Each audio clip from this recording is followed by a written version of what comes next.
बुलेटिनमध्ये स्वागत. मुख्यमंत्री देवेंद्र फडणवीस बोलतायत, ऐकूया. स्वागत करतो आणि त्यांचे मनापासून आभार देखील मानतो. मला सांगितलं पाहिजे की ज्यावेळी आपण सगळ्यांनी मिळून बिझनेस ॲडवायझरी कमिटीमध्ये हा निर्णय केला की आपले भूषणजी हे सरन्यायाधीश झाले आहेत, त्यामुळे विधिमंडळात त्यांचा सत्कार केला पाहिजे आणि त्यानुसार आम्ही त्यांना विनंती केली. त्यावेळेस ते असं म्हणाले की केवळ सत्कार एवढ्यापुरतं येणं काही मला बरं वाटणार नाही, मला संवाद करायला आवडेल. आणि मग आम्ही त्यांना विनंती केली की आपण खरं म्हणजे जर भारतीय संविधानाचं 75 वर्ष पूर्ण झाल्यामुळे अमृत महोत्सव आपण साजरा करतो आहोत, आपण आम्हाला त्या संदर्भात जर मार्गदर्शन केलं तर ते अधिक संयुक्तिक होईल. आणि त्यांना ते आवडलं आणि त्यांनी एका मिनिटात सांगितलं की निश्चितपणे मी या कार्यक्रमाला येईल. पण त्यांच्यातला साधेपणा एक या निमित्ताने सांगू इच्छितो की मी अध्यक्षांना विचारलं की अध्यक्ष महोदय, तुम्ही जाऊन गवई साहेबांना निमंत्रित केलं की नाही. त्यावेळेस अध्यक्षांनी सांगितलं की मी गवई साहेबांना निमंत्रण देण्याकरता फोन केला की मला येऊन आपल्याला निमंत्रण द्यायचं आहे. गवई साहेबांनी सांगितलं की तुमचं निमंत्रण मला मिळालं असं समजा, फॉर्मॅलिटीची आवश्यकता नाही आहे, हे माझंच घर आहे, तुम्ही सगळे माझे आहात, त्यामुळे मी त्या ठिकाणी येईन.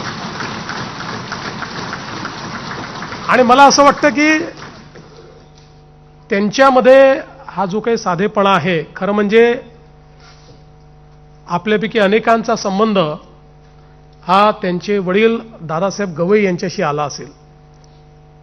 या सभागृहाशी, विधिमंडळाशी दादासाहेब गवईंचा अतूट अशा प्रकारचा एक संबंध राहिलेला आहे.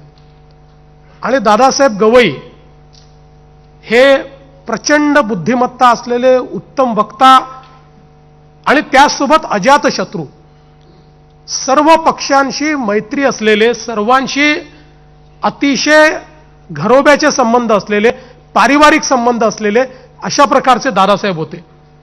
आणि समाजातल्या प्रत्येक व्यक्तीला दादासाहेबांपर्यंत पोचण्याची त्या ठिकाणी मुभा होती, ते सगळ्यांना उपलब्ध होते.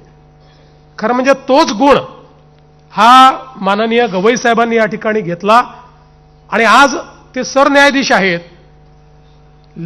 अनेक वेळा लोक न्यायाधीश झाले, सरन्यायाधीश झाले की एखाद्या कोशामध्ये जातात, पण गवई साहेब कधीच कोशात गेले नाहीत, तर ते सगळ्यांना नेहमी उपलब्ध राहिले. आणि शेवटला माणूस जो त्यांच्या ओळखीचा आहे तोही कुठे दिसला तरी त्याच्याशी आपुलकीने बोलणारे गवई साहेब हे आपल्याला नेहमी पाहायला मिळतात. आजही आपण बघितलं असेल तर इथे आल्यानंतर या सभागृहामध्ये किमान 25% लोक तर अशी आहेत की ज्यांना ते पर्सनली ओळखतात, कारण त्यांनी तसे संबंध नेहमी सगळ्यांशी ठेवलेले आहेत. मला आठवतं की खरं म्हणजे अनेक वर्षापासून त्यांची सगळी कारकीर्द जवळून बघितलेली आहे. ते ज्यावेळेस सरकारी वकील होते त्यावेळी नागपूरच्या झोपडपट्ट्यांचा प्रश्न निर्माण झाला आणि उच्च न्यायालयाने नागपूरमधल्या काही त्या ठिकाणी 40-50 वर्षापासून लोक राहायचे अशा झोपडपट्ट्या त्या ठिकाणी तोडून टाकण्याचा निर्णय घेतला. आणि सगळे आम्ही चिंतेत होतो त्यावेळी काय करता येईल, सगळे आमदार, सगळे लोक. आणि मग विलासराव देशमुख त्यावेळेस मुख्यमंत्री होते, 2001ची वगैरे गोष्ट असेल ही. आणि विलासरावांनी त्या संदर्भात एक बैठकीला त्या ठिकाणी सगळ्यांना पाचारण केलं. त्या ठिकाणी गवई साहेबांना देखील बोलवलं आणि गवई साहेबांनी तत्काळ सांगितलं की आपल्याला अशा अशा प्रकारे तोडगा काढता येईल, याकरता सर्वोच्च न्यायालयामध्ये जावं लागेल. ते स्वतः सरकारी वकील म्हणून सर्वोच्च न्यायालयात गेले. त्या ठिकाणी योग्य अशी भूमिका आपले दुसरे वकील वगैरे लावून आणि त्याच्यावर स्थगिती आणली आणि खूप मोठा जो लोकांचा प्रश्न होता तो सोडवण्याचं काम केलं. पण तेव्हापासून मी बघतोय की मानवता आणि संवेदनशीलता हा खरा त्यांच्या स्वभावातला गुण आहे.